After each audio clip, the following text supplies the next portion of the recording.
Greetings, citizens of the world. 16 years ago, the United States endured one of the most horrific attacks in its history. Thousands were dead or dying, and more were wounded. And President George W. Bush was furious. Bush is known for reaction following the attacks. He wanted the world to know that America wasn't going to take the assault lying down. One could almost believe that his anger was partially an act, for how intense and bombastic it was. Not that he might not be angry, but that he was putting on an even stronger face to show the enemy he wasn't rattled. However, former White House Press Secretary Ari Fleischer on Monday took to Twitter to share one of the less commonly known quotes from Bush that day that showed just how angry, how really angry, he was. "We're at war. That's what we're paid for, boys. We're going to take care of this. When we find out who did this, they're not going to like me as president. Somebody's going to pay." He didn't stop there either. Check out what he said to former Vice President Dick Cheney. George W. Bush might not have been everyone's favorite president, even including some conservatives.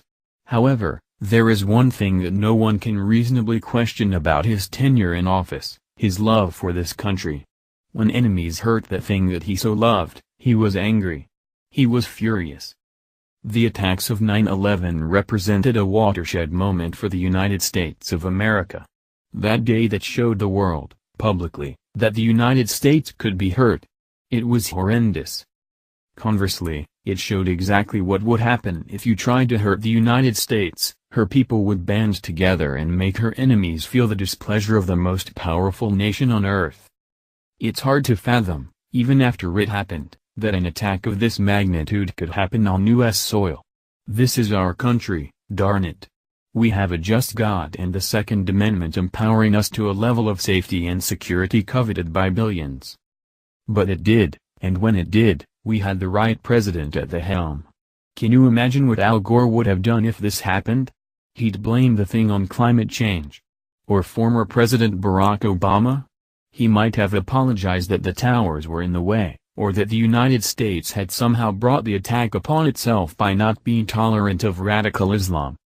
That's an exaggeration, of course, but there's no question that we were stronger for a conservative who loved this country in the White House.